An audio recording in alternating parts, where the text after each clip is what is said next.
Okay, so today I want to talk about something very important and very disturbing. Basically, I want to look into the future, or want to basically look at future developments that could impact men's rights, okay? Because the misandry in our society is getting worse and worse, okay? They're cracking down on men's rights increasingly, and the status of men in our society is declining rapidly, okay? And I want to look at these future developments, um, basically show you that we as men could face a very dark future if we are not stopping this feminist development right now, okay? So here's an article titled "What is Gender Inclusive City?" So with gender inclusive, they basically mean feminist, they mean female supremacist. They don't mean actually inclusive, they mean exclusive of men, pretty much. Okay? And they they talk about how future cities basically could look like to basically only serve the interest of women. Okay? So this is the future. And it's already a reality to some extent, right? Let me read you from this article. Experts are highlighting myriad of ways in which urban spaces could be more inclusive of women, sexual minorities, and people with disabilities. Some cities are already ahead of the game. Now they want to do the whole intersexual derailment because they're lumping in women with sexual minorities and people with disabilities. This is a deflection. Okay, they want to artificially inflate and conflate the struggles of minorities with that of women, even though women are actually privileged, but they're creating this false association. Okay, and here are basically things that are very disturbing. So, World Bank report also indicates that violence against women tends to take place in secured areas near toilets and in places with insufficient lighting. This is total bullshit. Removing walls, for example, was found to improve women's uh, perceptions of safety, according to a study in the UK.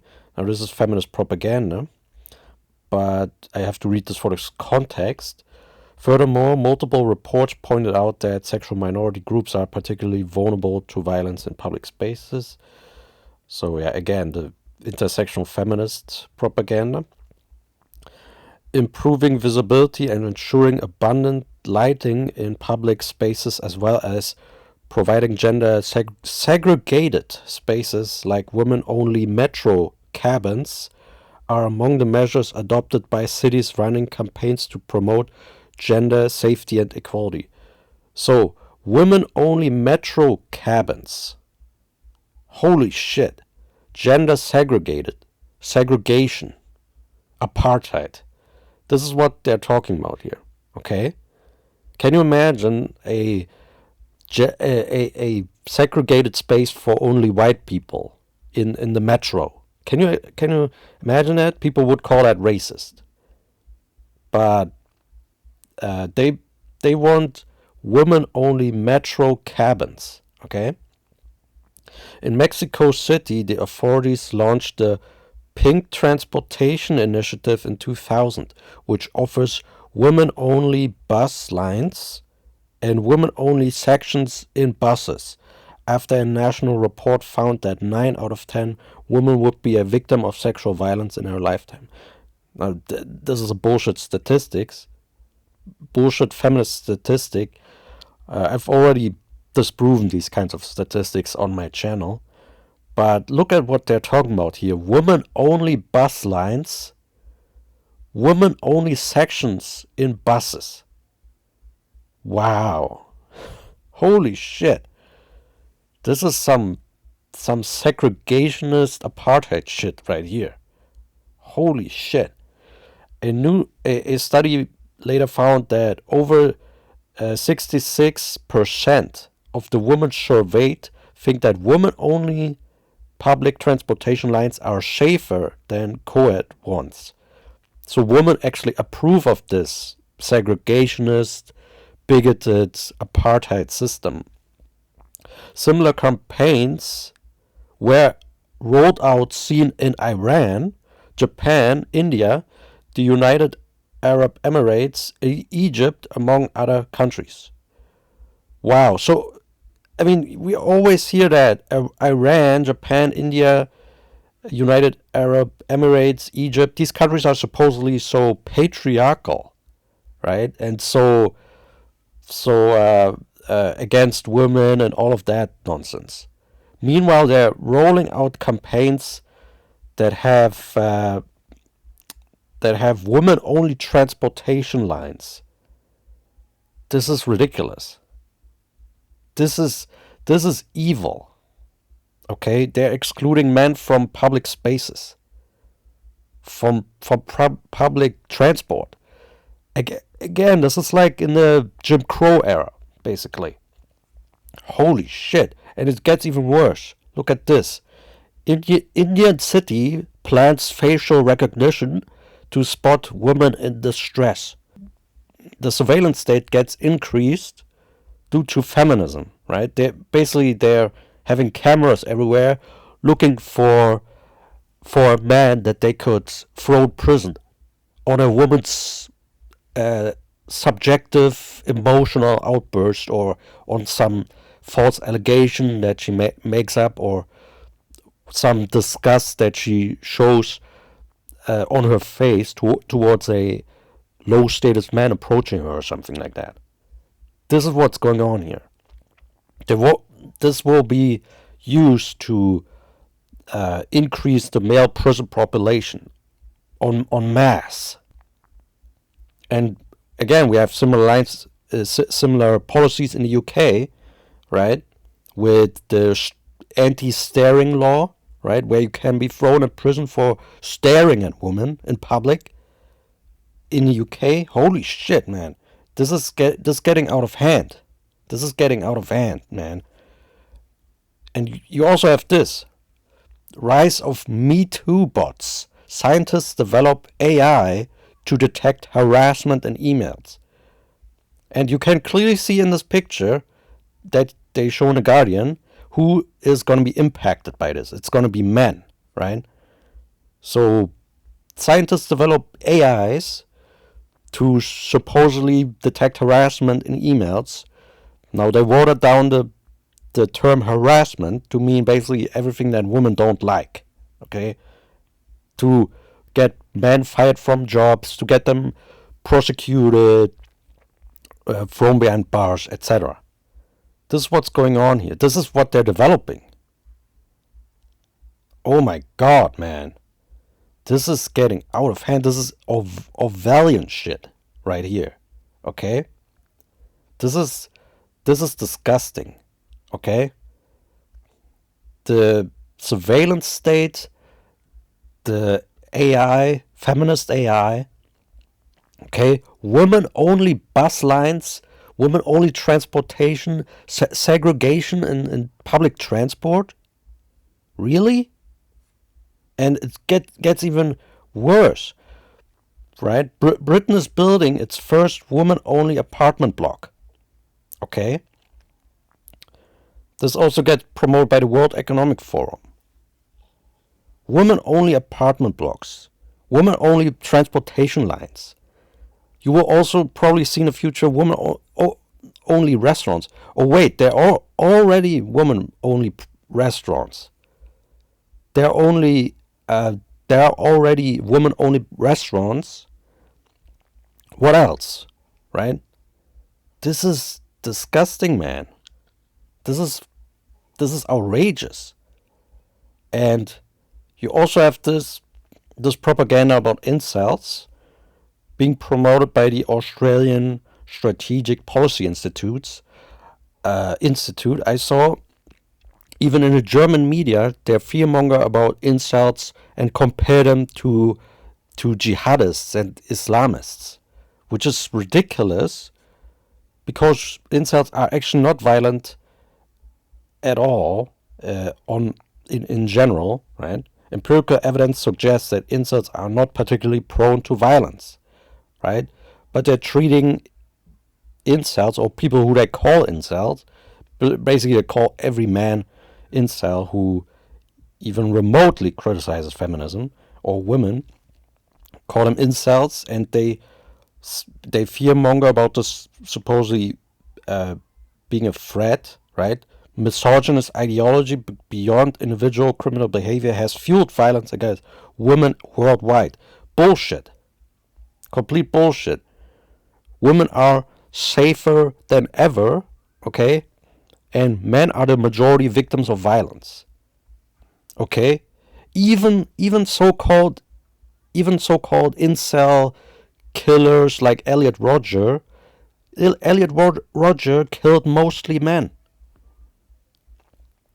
And the Australian Strategic Policy Institute gets funded by weapon companies, like by defense contractors like Lockheed Martin.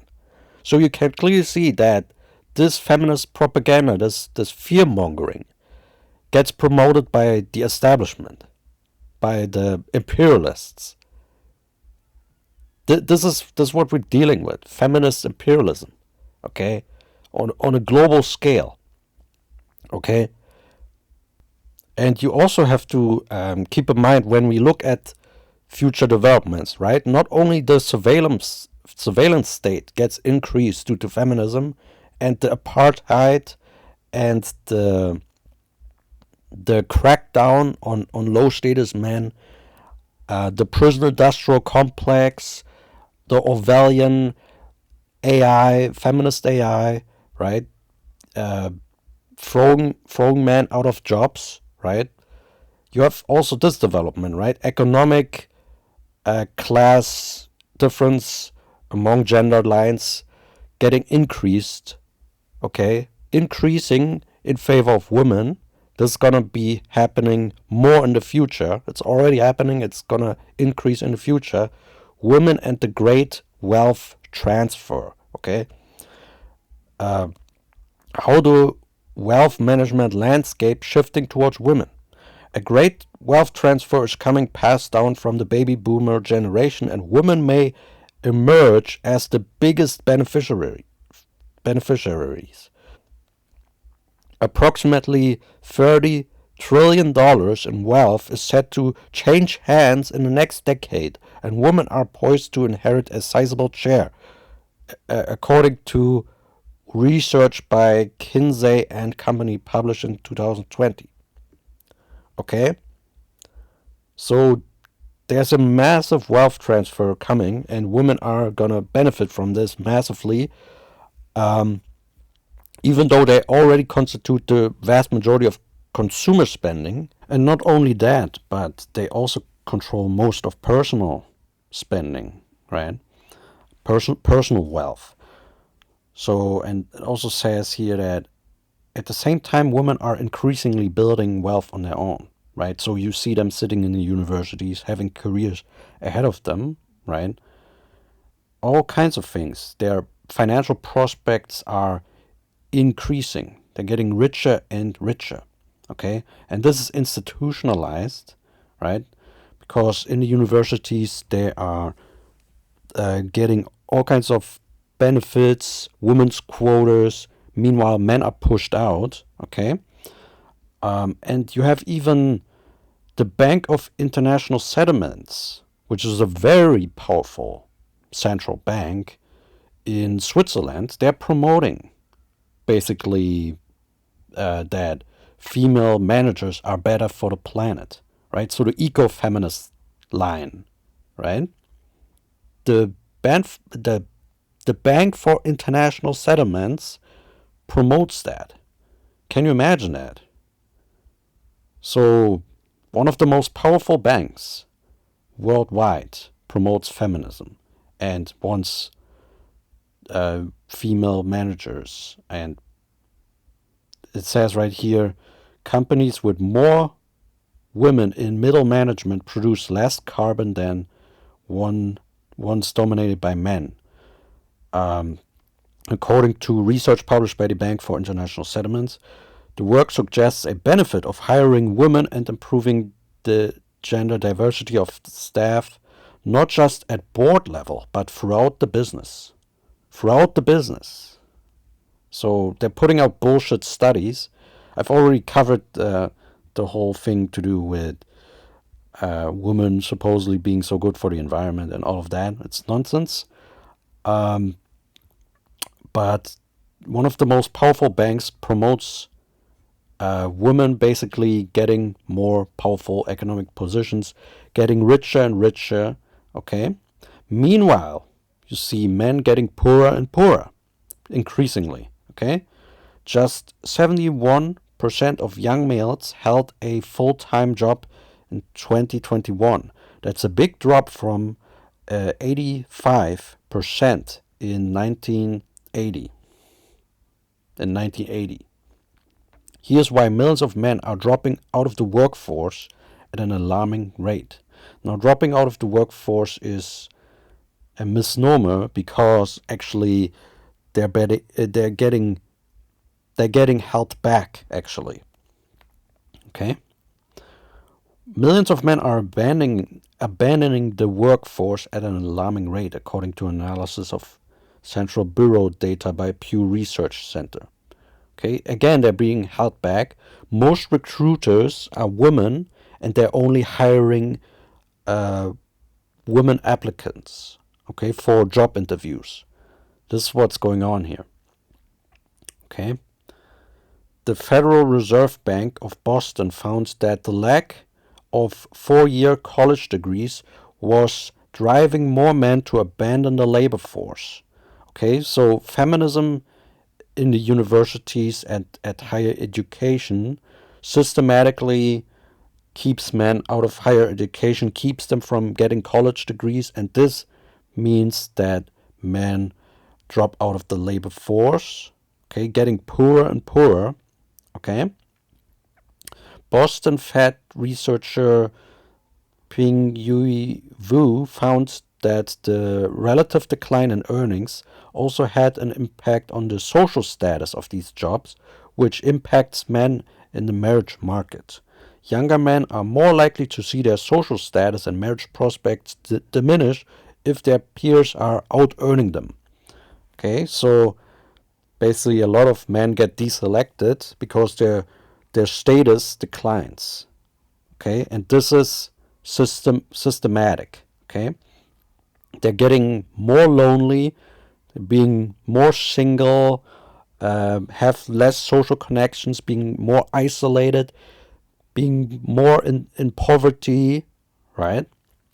Their health declines, they die earlier.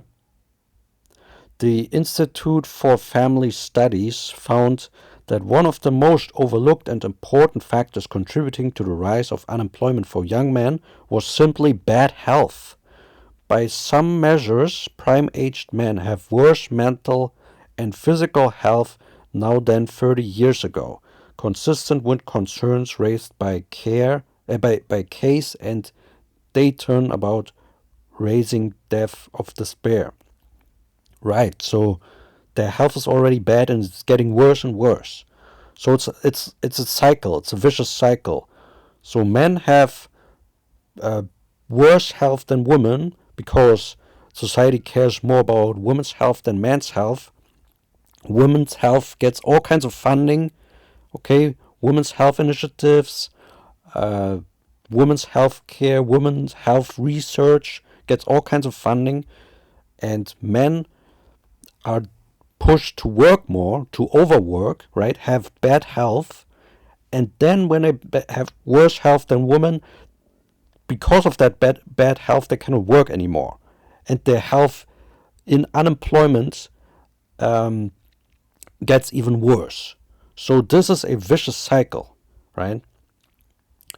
And also drives them to suicide. Young men were more likely than their predecessors to have mental and physical health issues that prevented them from participating in the labor force at the same rate. So you can see that as women getting richer and richer, right, getting wealth transfers, getting promoted by big institutions and banks as female managers, right? Getting women's quotas, excelling and getting pushed in the higher education level, right? Meanwhile, men are pushed out of the workforce, and men are being pushed out of the higher education and education system in general. They're being held back. I've already covered this, that there's systematic bias going on against men, and the trend is not letting up, okay? Among all student demographics attending a 4-year public institution, white men experienced the sharpest decline in enrollment, falling nearly 20%. Okay? So, yeah, again, women getting richer and richer, men getting poorer and poorer. And this can also not only be seen at the student level, but also at higher levels in the education system. For example, women and men who join the National Academy of Science and the American Academy of Arts and Science, right? When you have scholars, when you have scholars applying for these institutions, right? It says right here, currently women are 3 to 15 times more likely to be selected as members of the American Academy of Arts and Science and the National Academy of Science than men with similar publication and citation records. Okay? So, not just at the student level are women increasing and getting ahead of men due to bias. So yeah, this is disturbing, and this has negative effects also for the academia itself, right? Here's a great article, Sex and the Academy, which outlines the effects of how this gender disparity affects actually scientific development in academia. And it says right here, evidence for changes in academic priorities. Academia has changed in various ways over the past few decades. By no means are all these changes the direct or inevitable result of changing sex ratios. Nevertheless, some of the most drastic developments over the past 25 years share a common theme. They reflect the priorities of women. So academia gets feminized, right? It reflects the interests and priorities of women, which has significant effects for society at large, because academia actually informs a lot of policy papers and a lot of politics, actually, and political policies. The introduction of diversity, equity, and inclusion committees and offices on university campuses, diversity, equity, and inclusion programming and degrees, and a 34% increase in spending on the DEI budgets from 2014 to 2015 to 2018 to 2019. The introduction of DEI commitment statements as a required part of job application materials to faculty members, which are more common in more female-dominated social science jobs than in more male-dominated STEM jobs. An increase over the past 7 years in the number of academics targeted for sanction for their scholarship and teaching, and often due to harm concerns about the content of their teaching or scholarship. So censorship and exclusion, for example, of people who argue against the feminist propaganda. The addition of extra scientific moral concerns to the evaluation criteria for publications and retractions by journals such as Nature, Human Behavior, and Nature Communications. The introduction of safe spaces and trigger warnings on college campuses. The requirement now made by large professional societies such as the Society for Personality and Social Psychology, psychology that presenters explain how their work advances equity and anti-racism, and the evaluation of presentations based on their ability to achieve these goals. Anecdotally, this policy was instituted under a 13-member board, 11 of whom appeared to be women. And this policy received public pushback from at least 2 members, both of whom are men. Growing concerns about coddling and the free speech crisis and increasing censorship and self-censorship on college campuses. So academia, because of the gender disparities, more women and less men, changes to reflect the priorities of women, the interests of women. It will in turn influence more policy papers that are influencing political policies and economic policies that basically push for more feminist bullshit. It's again a self-reinforcing cycle, basically. And here's also another thing that is very disturbing. This is on UN Women, a feminist UN organization, and they basically outlined some fake utopia, some feminist utopia, some fictional scenario, right? They say, welcome to Equiterra, where gender equality is real. So when they say gender equality, that is a euphemism for female supremacy, right? And they use all kinds of bullshit euphemisms in this fictional scenario. But I want to show you one disturbing thing, right? Because the whole thing is actually full of platitudes and also feminist propaganda such as femicide, right? And all kinds of gender wage gap propaganda and all of this nonsense. But what they outlined here in this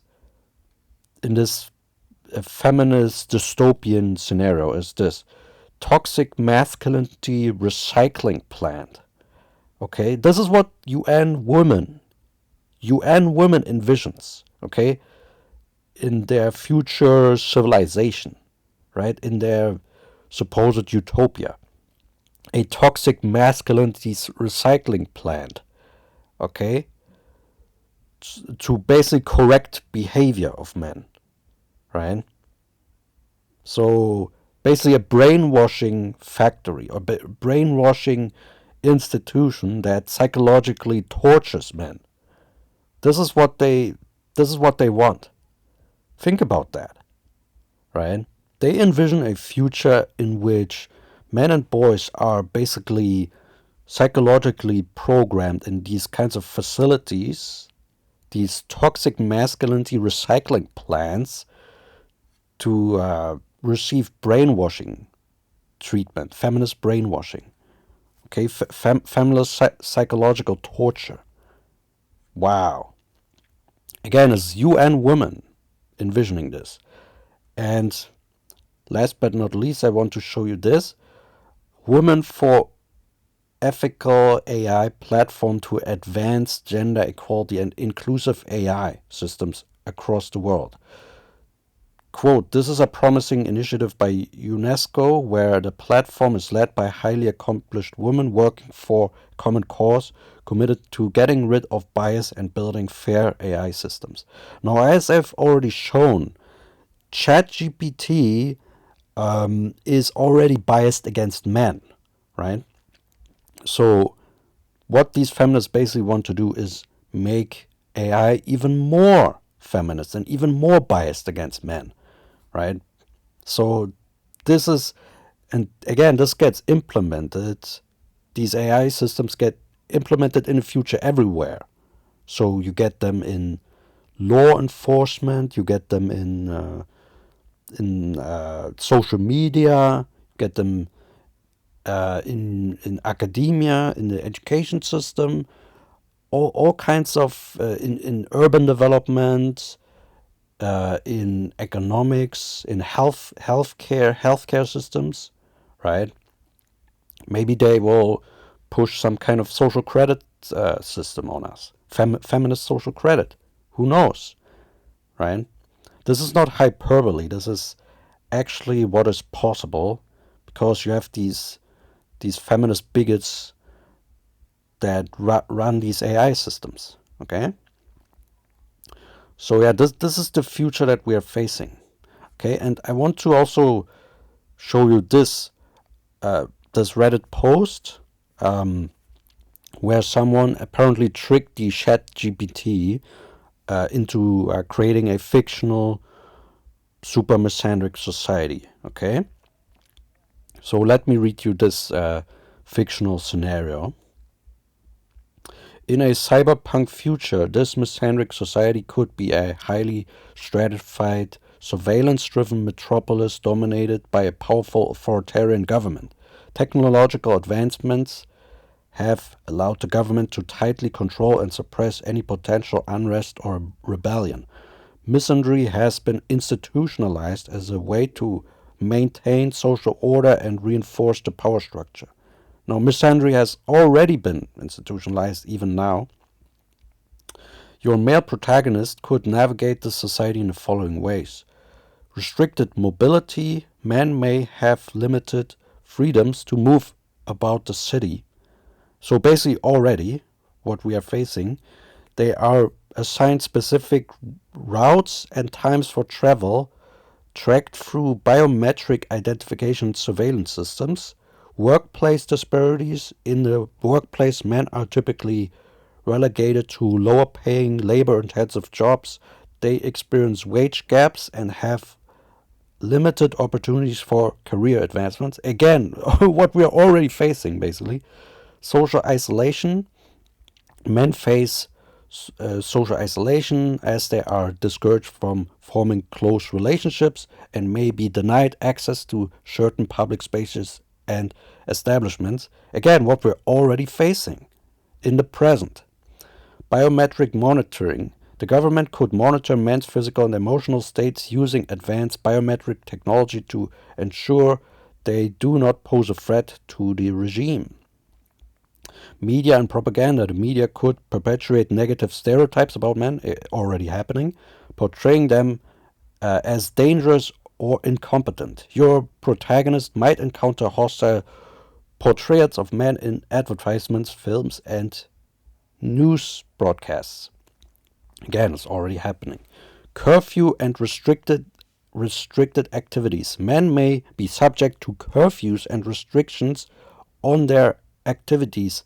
They might need government permits to engage in certain activities, such as attending public events or using public transportation. This is already in the works. This is already demanded by feminists. Resistance movements. Despite these challenges, your protagonist could become involved in a resistance movement or underground network aiming to challenge the misandric regime. This could be a central plot point in your story. Technological innovations. Your protagonist and other characters could use advanced technology to communicate covertly, evade surveillance, and gather information to resist the oppressive regime. Now, this person also said to the ChatGPT, can you make it worse? Okay, so even a worse fictional scenario.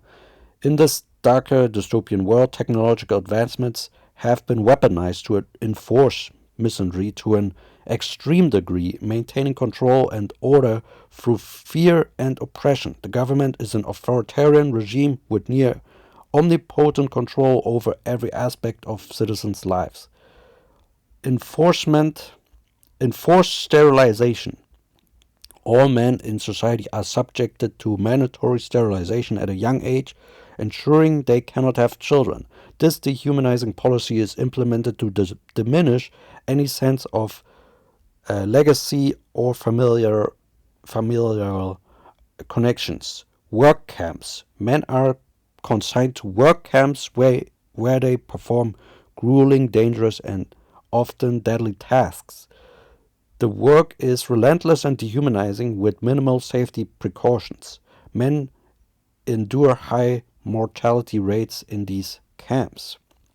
Curfew and isolation. Men face strict curfews and are confined to isolated, overcrowded living quarters.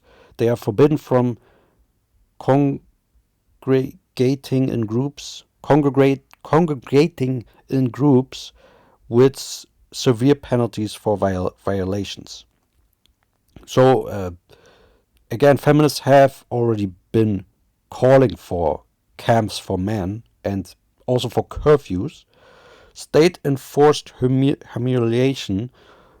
The government employs public humiliation as a means of subjugating men. This may include men being publicly shamed or physically punished for for perceived disobedience or dissent.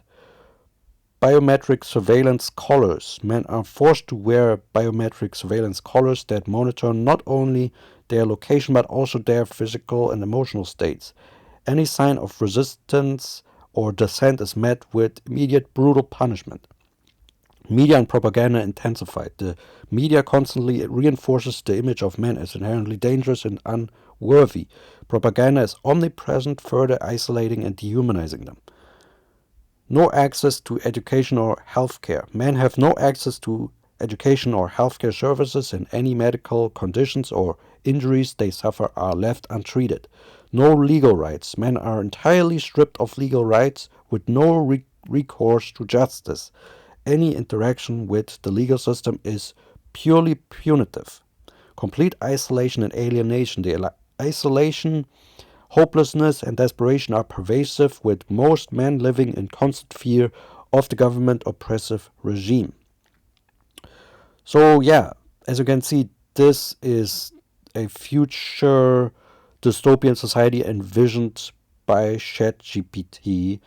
Of course, you might say this is just fictional, but many of these things are already happening or are already in the making or are already demanded by feminists. So this is the dark future we could face. Okay, this is not hyperbole, this is actually what could happen. Okay? So yeah, if we want to succeed as a men's rights movement, we need to keep in mind what is at stake here. Okay, we cannot underestimate the enemy at all costs. Okay, this is because some people have this illusion that feminism is just this annoying movement or something that is basically harmless. But no, it's a brutal fascist movement, a hate movement. Okay, so yeah, thanks for watching.